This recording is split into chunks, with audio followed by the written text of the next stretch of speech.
Happy Tuesday. It is up here in Canada South going to be another really nice Tuesday. A little warmer than yesterday. Sun's going to be out. Um, all that to say though, we could use some rain. It's like drought city up here. So we are in a study of Colossians, and we're in Colossians chapter 1. And I want to hone in on something Paul said in verse 23. He says, "If indeed you continue in the faith." Now, he says this, if indeed, and he poses that. Why? Because some people won't, right? Some people won't continue in the faith. All right. And how do we do it? He says, stable and steadfast, not shifting from the hope. And that is the assurance, not shifting from the hope, knowing that we do not live our best life now. Our best life will be in the next life. And that is the hope of the gospel. And he says that you have heard. See? And so faith comes by hearing, and hearing by the word of God, which has been proclaimed in all creation under the earth. See, we see it everywhere, right? He used creation. He is the creator of all things, and he created it for us to know he's there. Okay? But some of us still will not continue, right? Some of us will not continue, even though, faith comes by hearing, hearing by the word of God. But sometimes that word gets drowned out, it gets echoed out, um, it gets um, quieted, right? That gospel message will get quieted. And in Mark, I want to turn to Mark chapter 4. Let's go to Mark chapter 4, because in Mark chapter 4, we see what happens with the gospel, right? The gospel is a seed, and we plant the seeds. We plant seeds. And if you go to Mark chapter 4, picking up in verse 14, the sower sows the word, okay? The sower sows the word. Hey, Rashad, Hassan, I'm all right. How about you, man? How about you? And the sower sows the word. And um, these are the ones along the path, right? So he's dropping seed, and some seeds fall along the path. And in verse 4 it says, "And the birds came and devoured it." Now he explains that, okay? He explains that. Uh, he says, "These are the ones along the path where the word is sown. When they hear, Satan immediately comes and takes away the word that is sown in them." So Satan is on attack. He's all right, Rick. He's always looking for the easy ones too. Notice the birds come along the path. Why? Because they see it. It's easy. The other ones are on the rocks. The other ones are in the thorns, right? No bird wants to go in the thorns to get no seed. He's not going to get pricked, right? He's not going to be digging around the rocks unless he really got to. It's got to be somewhat easy to get to. Satan's looking to pick those off real easily. So when we those are immediately quieted, okay? Immediately quieted. And so, you know, if we continue, well, here's some that immediately don't continue. Immediately don't continue. They're easily picked off. All right, then look at verse 16. "And these are the ones on the rocky ground," right? He talks about that. "Other seed," verse 5, "other seed fell on the rocky ground where it did not have much soil, and immediately sprang up, since it had no depth of soil." Right? So it was immediately, it had water quick, right? Because there's no depth of soil. There's water all around it. Sun hit it, okay? Uh, and it had no root. It withered away. It withered away. Good morning from California. All right. Um, Good morning from Vermont. uh, Close to my word, steady in my walk, but I've walked away for so long. Respect this world. I don't know. to come back to Christ too. I'm sorry, brother. I'm sorry. Um, I will say, if I'm on Facebook. If anybody needs to talk, hit me up on Facebook. We can set up a thing, a video chat sometime. I'll be happy to talk with you. I'd be happy to talk with you. Um, yeah, yeah. And I'll tell you how you come back. You come back with like this, open arms, right? I've backslided and feel like I'm at the point of being left behind. No, brother, no, no. You're not at the point of being left behind.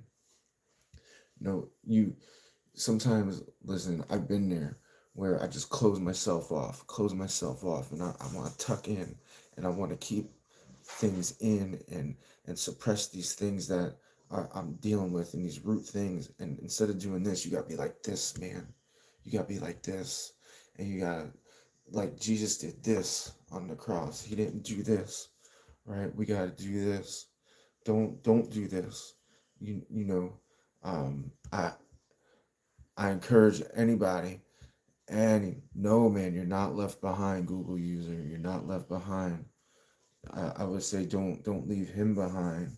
Don't leave him behind. That's when I felt like that, that's what I was doing.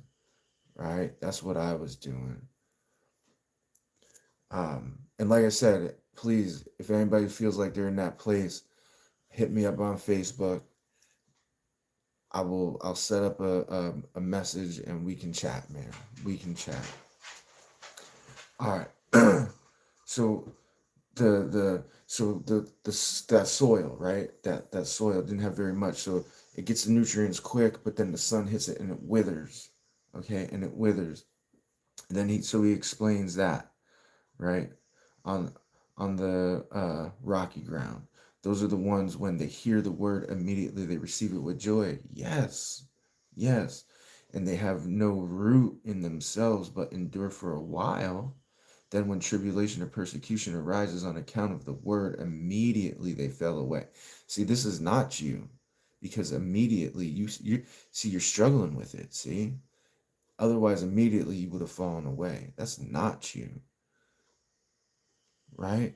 So if you're feeling like this, Google user, you got these things going on, this is not you, right? This is not you. Okay. um but so look, tribulation will come, right? It will come. And endure, right? You're in the process of enduring, my man. And if you turn to James 1:12, let's go over there real quick. I hope this encourages you. James 1:12.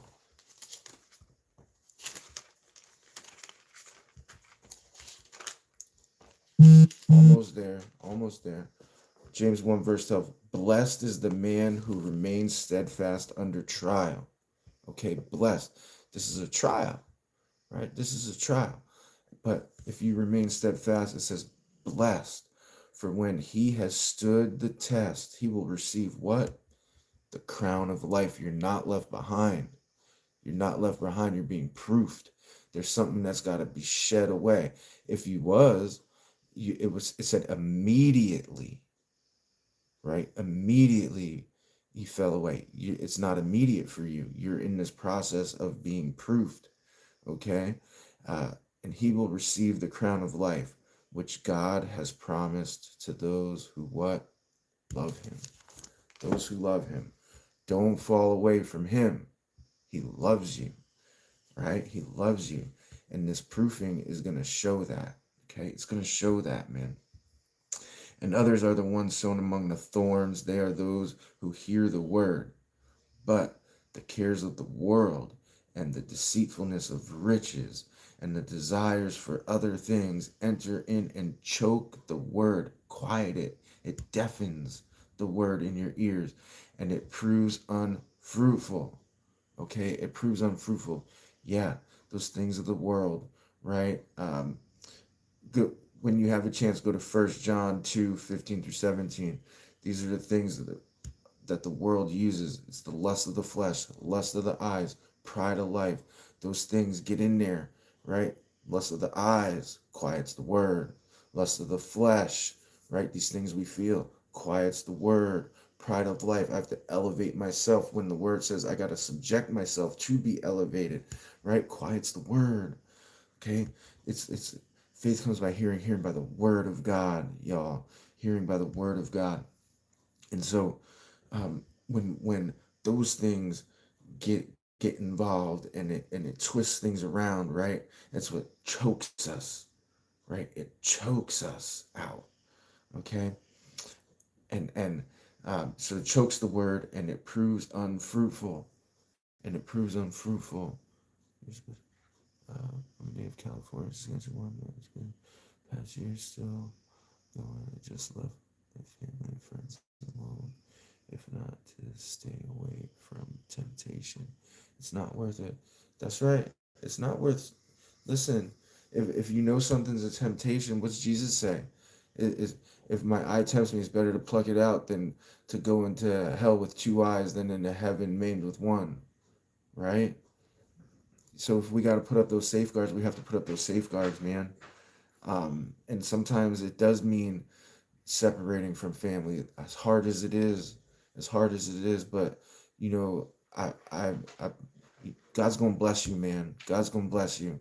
Stay strong. Stay strong. Um, but those sown on the good soil, right? They're the ones who hear the word, accept it, and bear fruit 30-fold, 60-fold, and 100-fold. Now, what's the thing about something that grows in the good soil, right? It's got to be cared for, it's got to be nurtured, whether by a groomsman, a husbandman, or by the Lord Himself. Something keeps the bugs away. It's in a place where it gets good water. The light hits it right, right. It's got all the things. It's got a place for the roots to cling into, right. And then sometimes there's discipleship. Sometimes somebody come along and help prune it up, help till the ground, help fertilize it, right? Push the weeds away, keep it from getting choked out, right? Sometimes I I would encourage you, brother, um, Google user, if like I said, reach out to me later, but um, like yo, find somebody to get with, find an accountability partner, get with some godly men, somebody that can help you in the gospel, like somebody that can kind of give you just encouragement and edify you, right? And bless you with the word. Get to a Bible preaching church. Get to a Bible preaching church. I can't emphasize that enough. And just where the word does not get quieted out on you. All right, you guys. Um, I gotta go hit my push-ups. This was good, and like I said, please, man, please, don't tuck in, don't try to keep those strongholds and those deep rooted things in, right? Jesus didn't do that. He did this talking about the load and seeing where we are at with our faith and examine ourselves, see if we are in the faith. Yeah, that's what he says, right? If he says in Colossians, he says, if we continue in the gospel, right? If, because so we know we're going to be tested. We know it's not, will we? Yes, we will be tested. And yes, it is okay to cry. Yes, it is okay to cry. If we continue in faith, stable and steadfast, not shifting from the hope, right? Don't lose your hope, brother.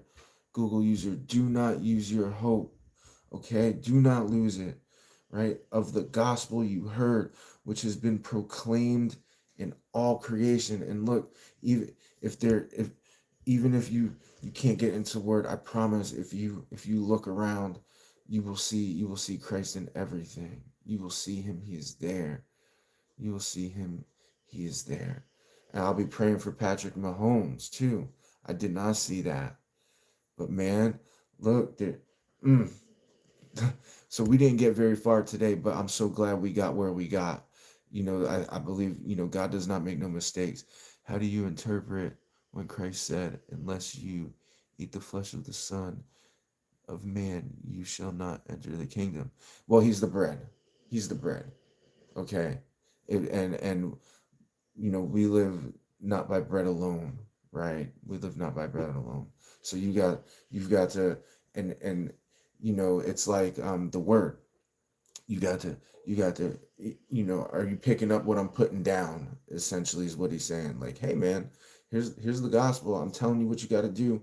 He said to the rich young ruler, how do I've done all these things? How do I get into the kingdom? He says you got to give everything you got, give it to the poor, and follow me. And follow me.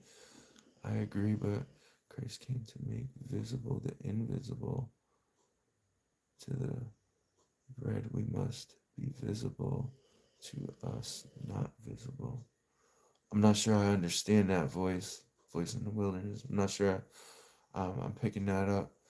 But all right, you guys. Hey, um, yeah. Like I said, I'm always willing to talk to anybody. Hit me up on Facebook. Um, I'm sorry, I don't. Mammon Malik, Minabi San. Yeah. All right, you guys. Have a great day. Grace and peace. Grace and peace. Google user. Grace and peace to you as well.